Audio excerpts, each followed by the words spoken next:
Kinshasa, Lubumbashi, Matadi, Goma, Mbandaka, Bukavu, Kisangani, Mbujimai, Kenge. iWeb, l'information pour vous et avec vous En toute objectivité. À vous la parole. iWeb. Mesdames et messieurs, merci de la confiance et de la fidélité que vous renouvelez à notre chaîne et à nos émissions. En ce jour du vendredi 3 mars, nous recevons spécialement le député Jean-Jacques Mamba, élu de Lukunga, avec qui nous allons faire le point sur l'actualité en République démocratique du Congo. Le rebelle du M23 continue à s'emparer d'importants territoires et localités dans la partie Est. Jusqu'à présent, le gouvernement n'a pas encore initié d'action de grande envergure. Est-ce pour le gouvernement, c'est une guerre perdue d'avance? La stratégie est en train d'être ficelée pour revenir à bout de ce rebelle. Bon, je ne pense pas que c'est la guerre du gouvernement.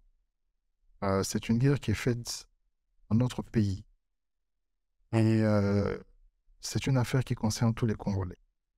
Il s'agit du combat pour la souveraineté territoriale, la protection de nos concitoyens. Et c'est une guerre qui a commencé depuis plus de 20 ans. Elle peut se comprendre par l'envie expansionniste du Rwanda, l'hégémonie de Kagame qui se pense être puissant, et le fait que la stabilité au Rwanda, la stabilité économique précisément, dépend étroitement du désordre et de tout ce qui... C'est sur le sang des Congolais, c'est ce que je vais dire en un mot. Donc c'est une affaire qui est nationale. Ça, il faut le retenir. Ce n'est pas la guerre de M. Tshisekedi, il n'en est pas responsable de toutes les manières, parce qu'avant qu'il vienne au pouvoir, cette guerre existait. Mais c'est la guerre qu'on fait contre le Congo, c'est la guerre qu'on fait contre le Congo. Et maintenant, la question de savoir, est-ce qu'elle est perdue d'avance? Je ne pense pas.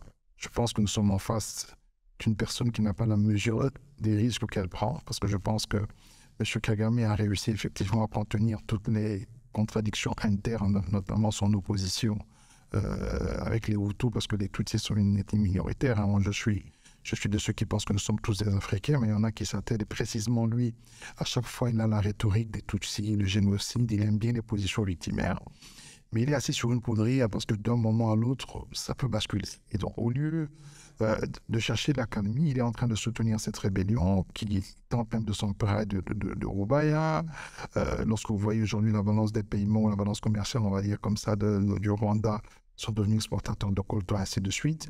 Et je pense que l'attitude du président de la République, cette attitude de franchise, il s'en est mépris au début parce qu'il pensait qu'on pouvait avoir des relations win-win, des relations mutuelles, alors que pour le Rwanda, c'est une question vitale, c'est une question d'expansion, c'est une question de prendre nos terres, si vous voulez, de les occuper, d'exploiter nos terres et de manière anarchique.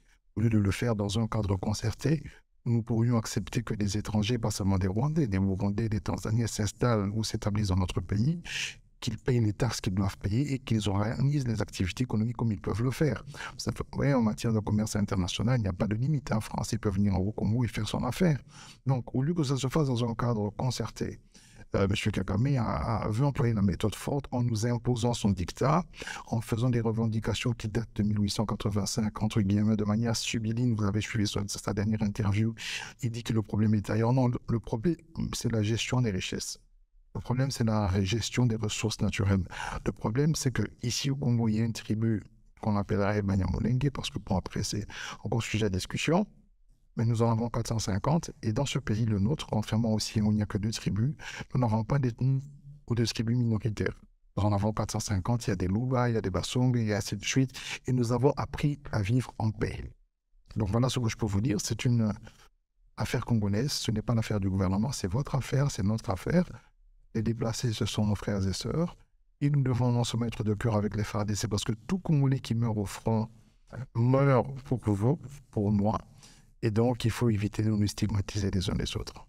Le président rwandais Paul Kagame n'a-t-il pas raison quand il parle de la gestion de cette question de sécurité dans la partie Est?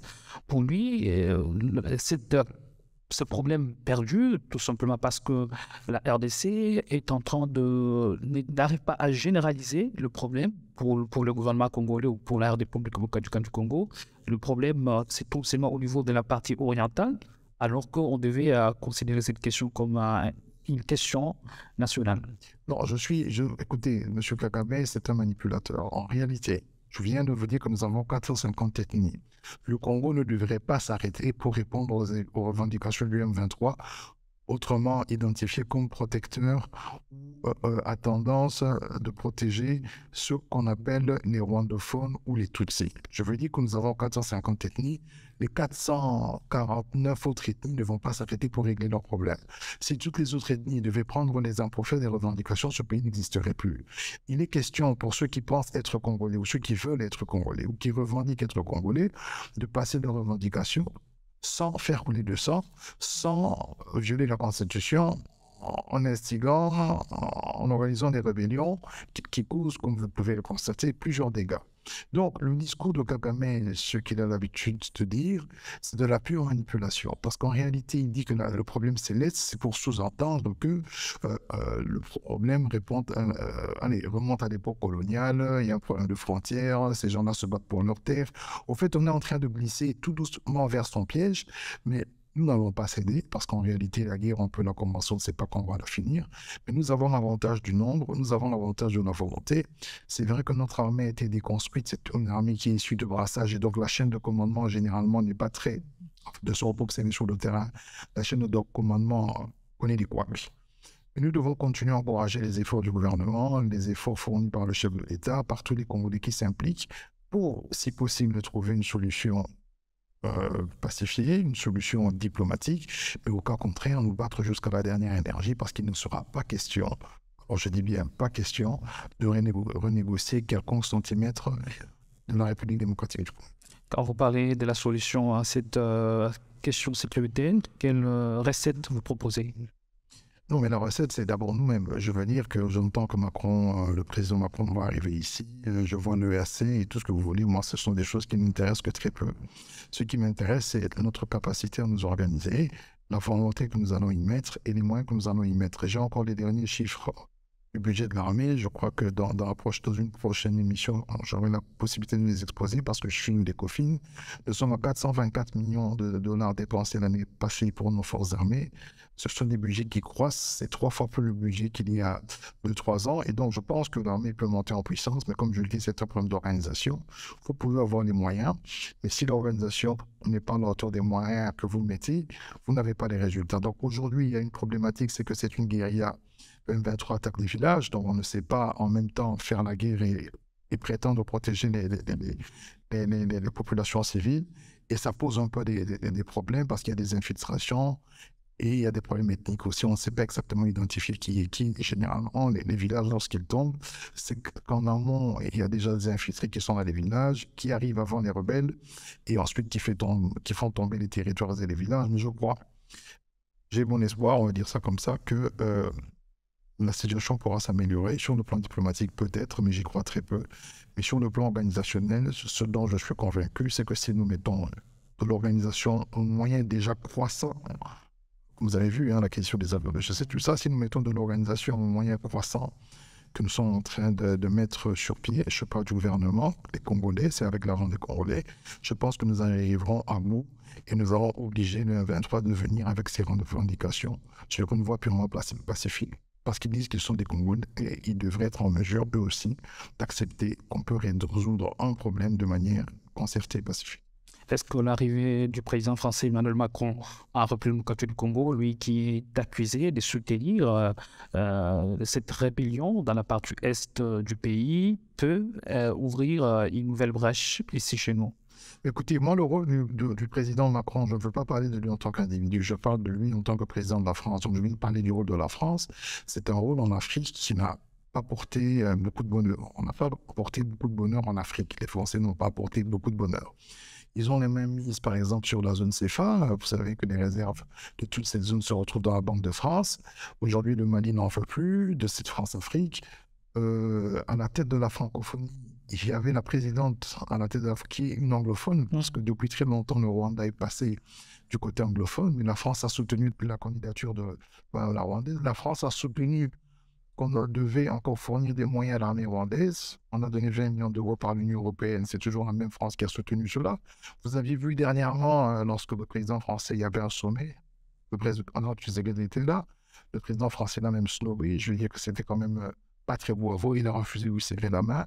Donc aujourd'hui, je suis très hostile à titre individuel et je ne vois pas ce qu'il va nous apporter de plus parce qu'il est beaucoup plus ami au Rwandais, entre guillemets, qu'au Congolais. Et ma foi, lorsque vous suivez l'interview du PDG de Total, qui est l'un des plus gros groupes français, vous remarquerez qu'il y a beaucoup d'indécence, il y a beaucoup de mépris lorsqu'il s'agit de venir investir au Congo, ce qui n'est pas le cas lorsqu'il s'agit d'aller au Rwanda. Donc, sa venue, pour moi, c'est un non-événement parce que la solution, nous l'aurons localement. La solution, c'est dans l'organisation. Et si nous savons nous battre, pour mieux dire, nous défendre, nous croissons en puissance militaire, en organisation militaire, nous arriverons à bout de ces, je les appelle comme ça, les bandits de la République. Comment arriver à bout à cette rébellion grandissante dans la partie est du pays, alors que depuis la nuit des temps, tous les Congolais sont conscients que cette rébellion ou encore cette guerre est une guerre asymétrique. Et là, maintenant, nous avons l'occasion de recevoir chez nous le président Emmanuel Macron, n'est-ce pas, et l'occasion pour le gouvernement, pour le peuple congolais, de dire toutes les quatre vérités. Le président Macron ne va pas finir la guerre. Si les traités de Luanda et ainsi de suite n'ont pas arrêté ou stoppé les velléités du M23, ce n'est pas le président Macron qui va demander à M. Kagame, qui va donner un ordre pour que la guerre s'arrête. En tout cas, je vous dis à titre personnel, je ne parle pas au nom du gouvernement, ce qui me concerne, sa venue est un non-événement. Je pense qu'il y a eu beaucoup de pourparlers. Ça fait 20 ans qu'on est chaque fois autour d'une table pour ce problème. Et nous avions en face une armée qui a les mêmes revendications, qui demande à contrôler la partie Est, c'est-à-dire que dans les négociations, le M23 dit que tout le commandement, la chaîne de commandement de l'Est doit être gérée par lui. En réalité, le M23 veut faire son pays.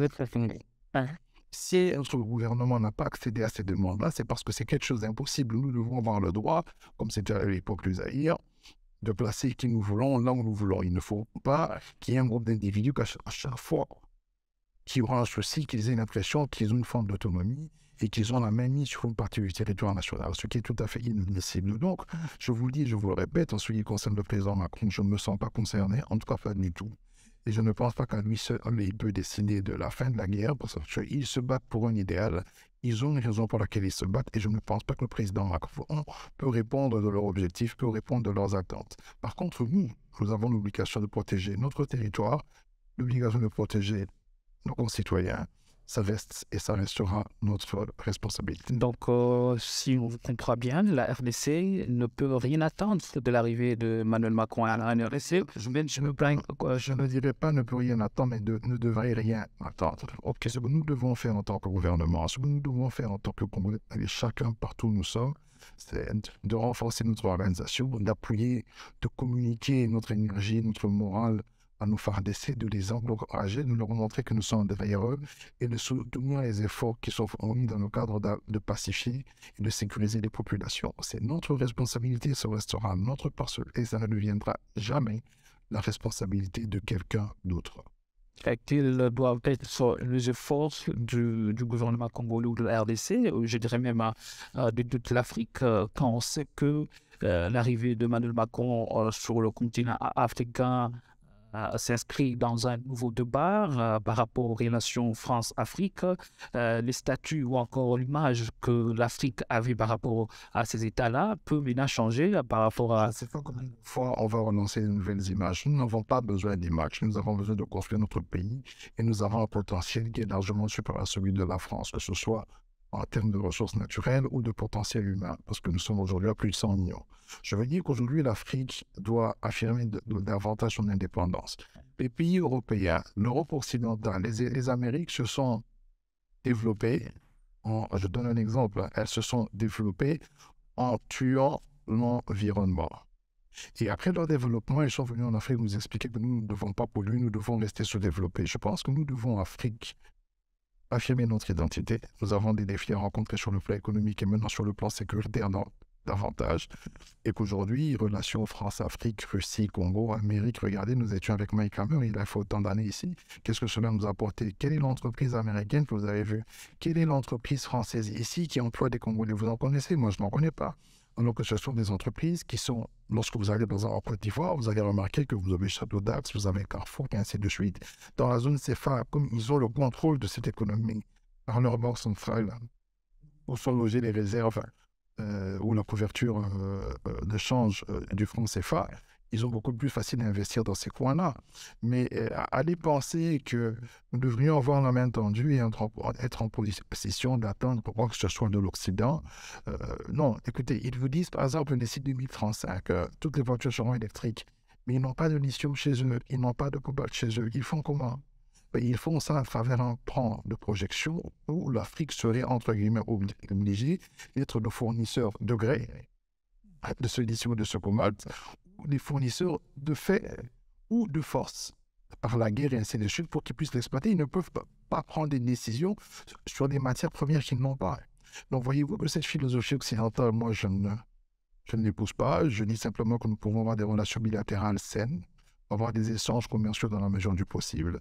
Et nous devons nous affirmer en tant qu'Afrique, nous devons mettre en valeur et optimiser notre potentiel, et ça, c'est notre responsabilité.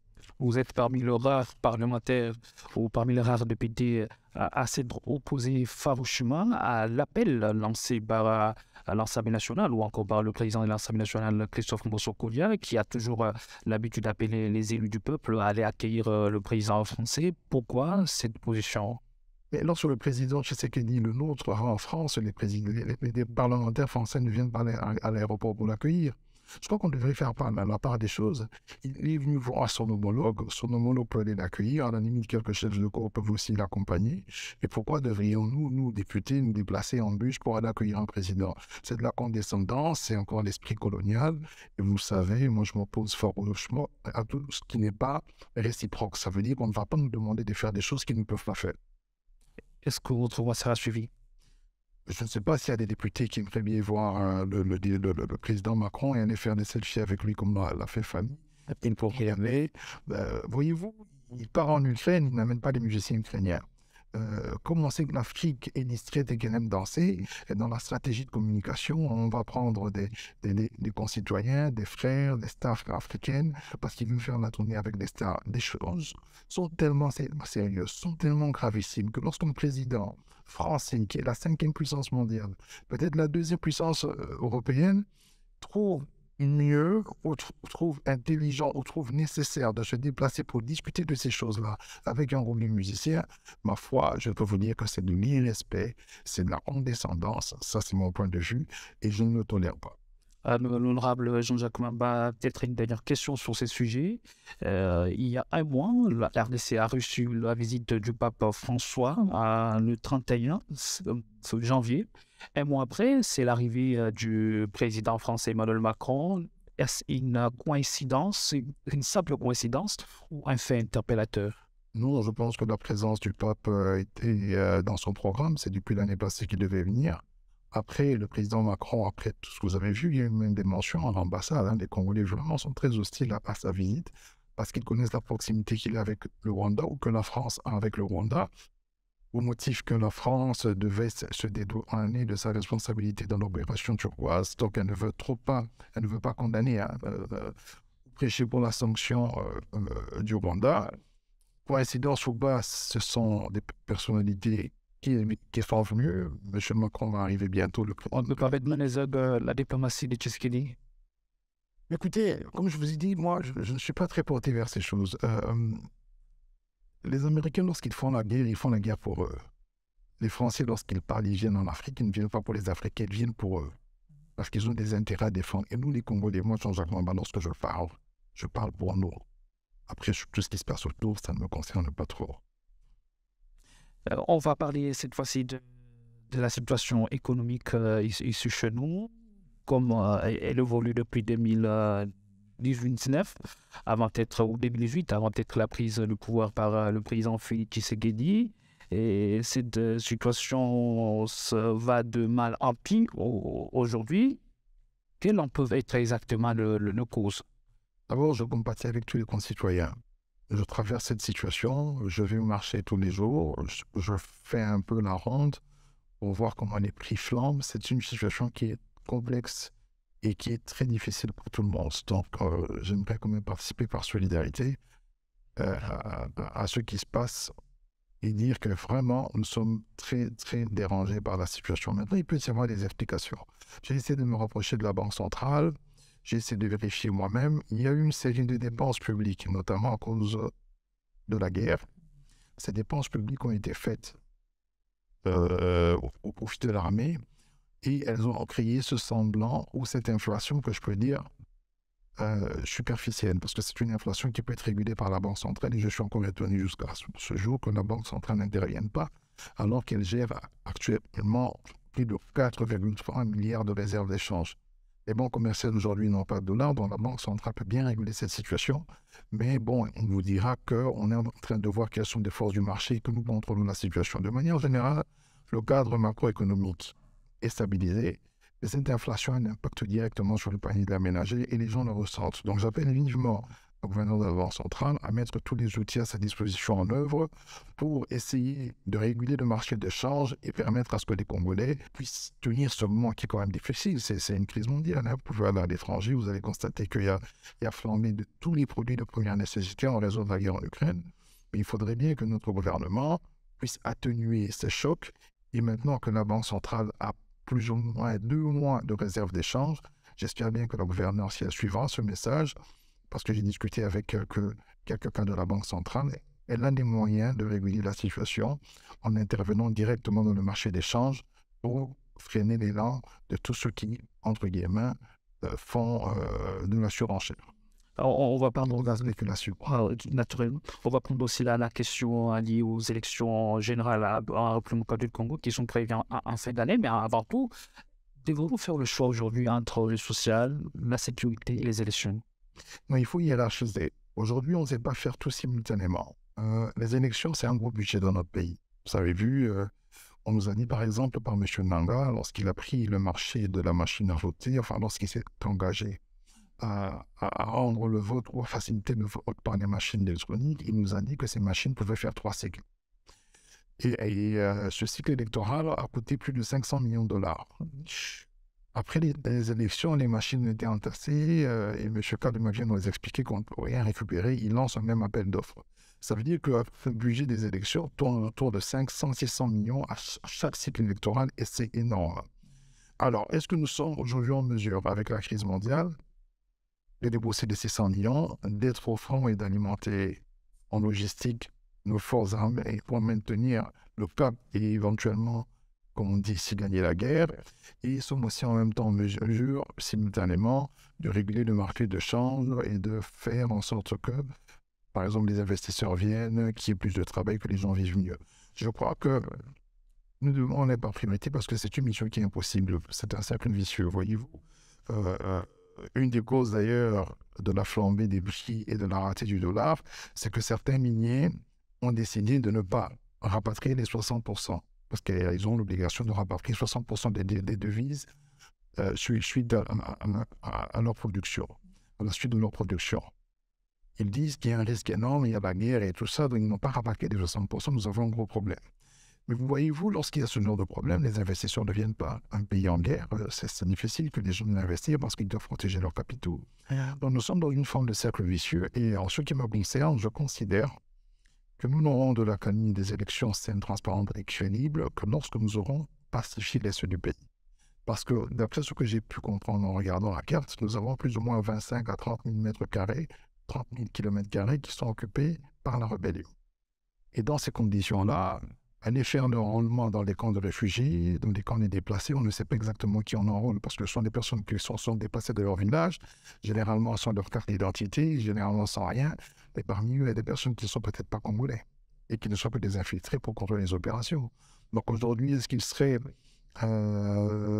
judicieux de considérer qu'on peut se limiter à faire l'enrôlement des zones non occupées et des personnes qui sont dans les camps des déplacés? Ça, c'est une autre question. La deuxième question est de savoir si nous organisons des élections aujourd'hui dans une partie du pays et laissons les rebelles persévérer avec ce qu'ils ont déjà conquis, ne vont-ils pas trouver un prétexte fallacieux en disant, mais vous savez, le gouvernement congolais a organisé les élections dans son pays, nous avons notre pays, nous nous autodéterminons. Est-ce que ce ne serait pas un motif pour eux, un mobile pour eux, pour dire, bon, comme on n'a pas organisé les élections ici, nous allons le faire à notre manière. Donc je crois que c'est spécieux, il y a toute une intelligence qu'il faut mettre en œuvre.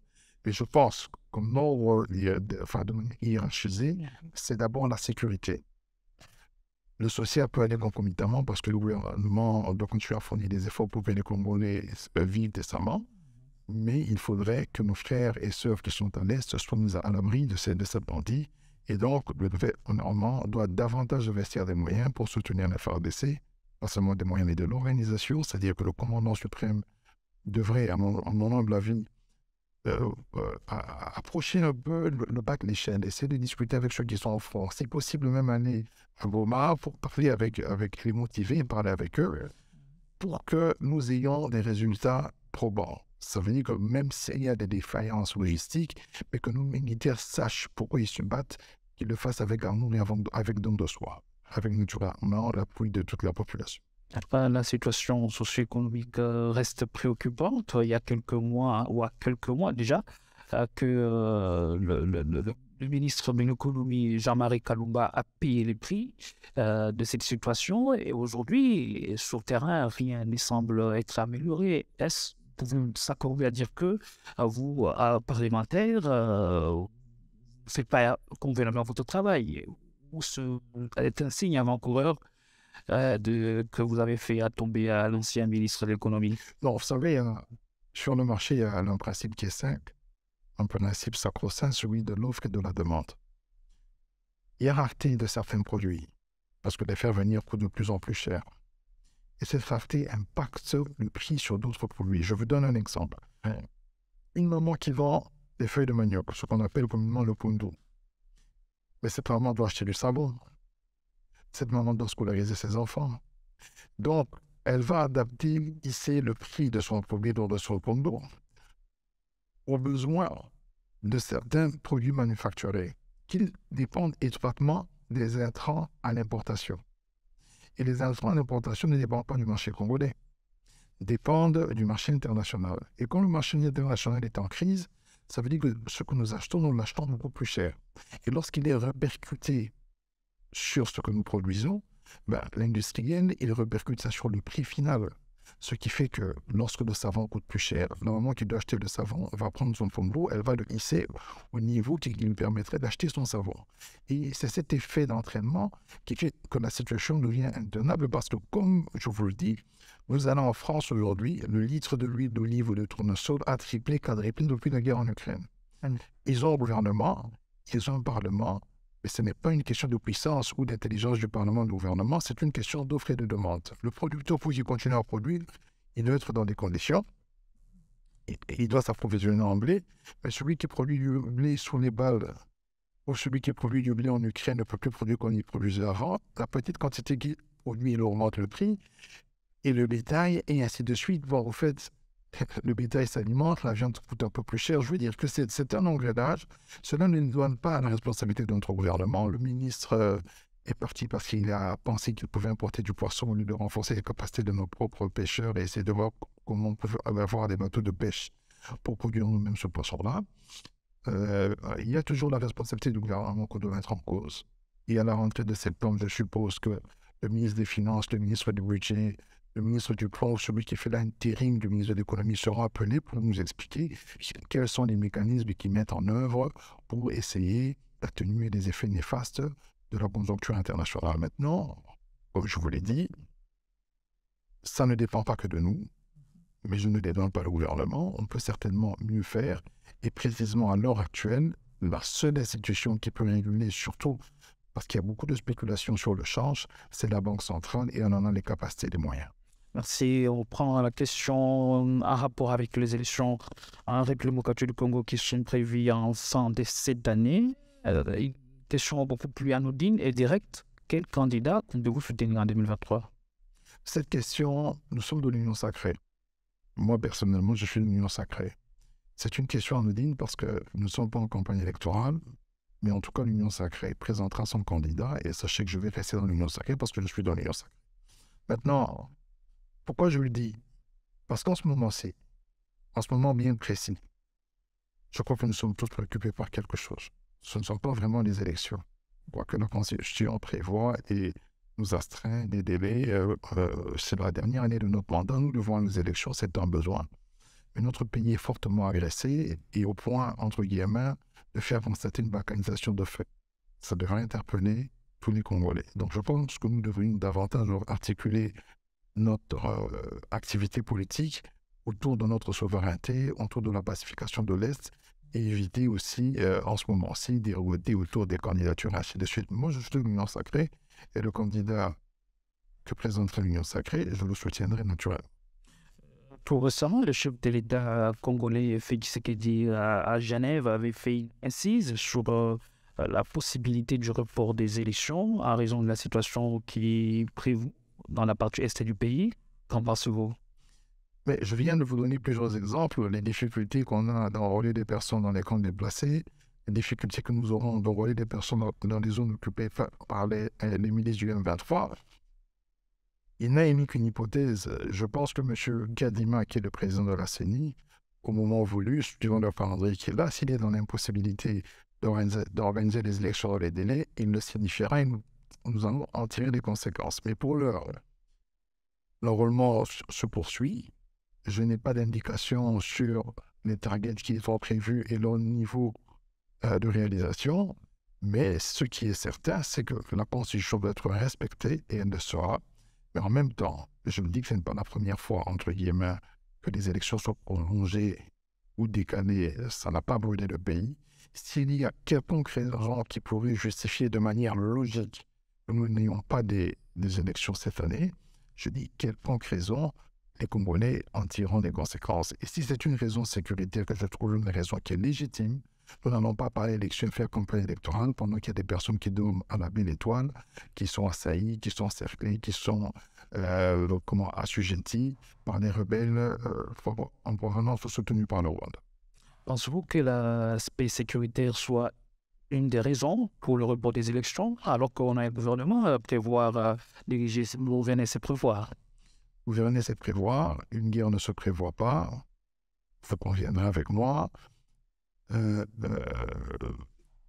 n'aimerais pas, ici, cautionner la violation de la Constitution. Vous dire que c'est normal que les élections ne se tiendront pas dans les délais. Ce que j'aimerais vous dire ici, c'est que nous avons un problème qui est devant nous.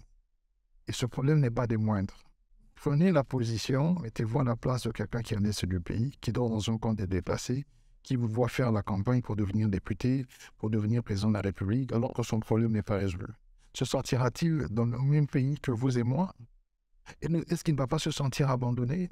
Est-ce qu'aujourd'hui, les élections sont beaucoup plus importantes que la pacification et la protection de notre territoire national? Est-ce qu'aujourd'hui, les élections peuvent être un motif pour que ce pays soit balkanisé, que la partie dans laquelle il n'y aura pas des élections puisse considérer que c'est un nouveau pays? Voilà toutes les questions qu'il faut se poser. Raison pour laquelle je pense humblement que si nous renforçons, et je l'ai dit autant de fois qu'il faudra, les capacités organisationnelles de notre armée pour continuer à donner plus de moyens, il est possible de repousser l'ennemi, de pacifier l'Est et d'organiser les élections dans les délais. Nous serons parmi les plus heureux. Ça, c'est notre vœu. Mais si la situation de terrain ne répond pas et que la guerre s'amplifie, je pense que tous les Congolais honnêtes peuvent se dire, sans embâche, que nous devons absolument pacifier le pays pour avoir des élections crédibles et inclusives. Parce que ceux qui sont à la belle étoile ont le droit de se choisir aussi un candidat président de la République, un candidat député provincial comme un candidat député national. Vous avez parlé de l'hypothèse émise par le chef de l'État Félix Tshisekedi à Genève, et nous allons peut-être rester dans ces cadres-là d'hypothèse, et au cas où les élections ne seraient pas, parce que cette hypothèse d'ailleurs du report tient à 70%, et au cas où les élections ne s'éteignaient pas dans les délais prévus par la loi, qu'adviendra-t-il? Est-ce qu'on aura une transition sans Félix Tshisekedi ou avec Tshisekedi?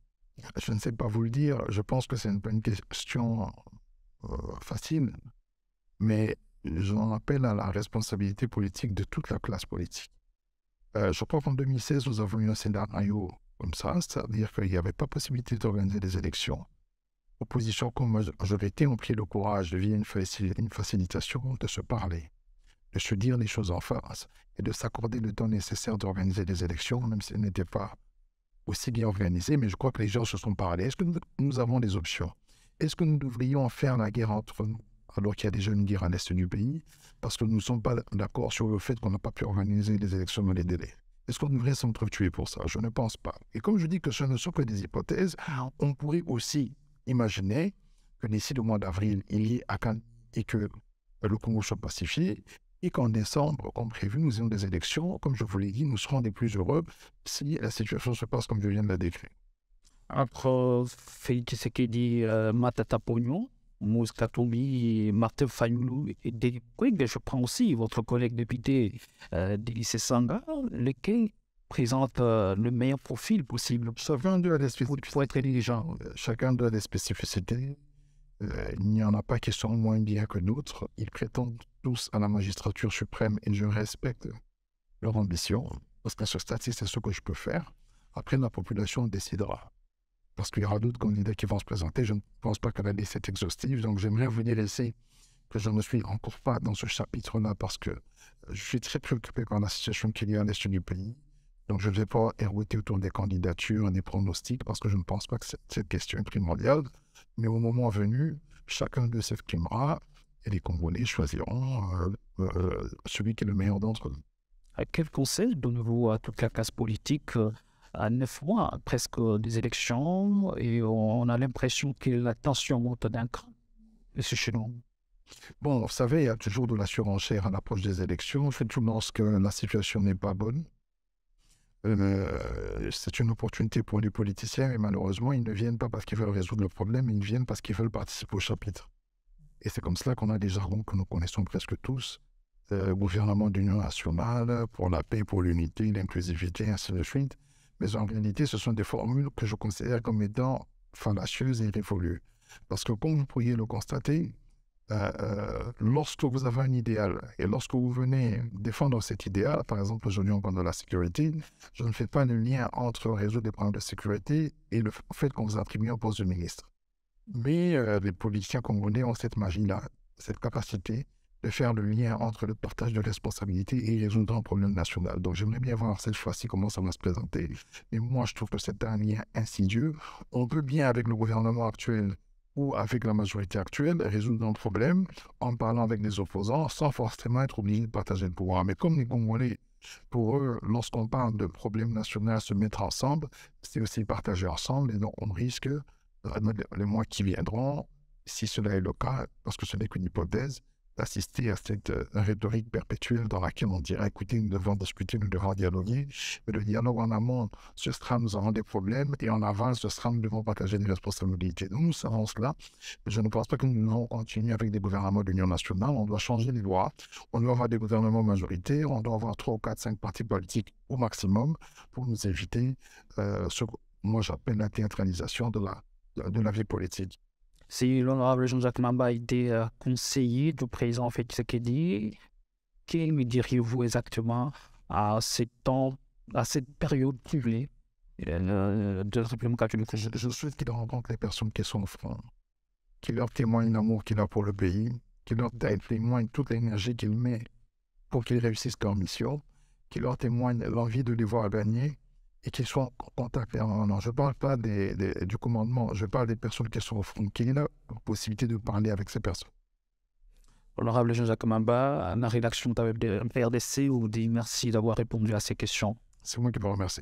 Kinshasa, Lubumbashi, Matadi, Goma, Mbandaka, Bukavu, Kisangani, Mbuji-Mayi, Kenge. iWeb, l'information pour vous et avec vous. En toute objectivité, À vous la parole. iWeb.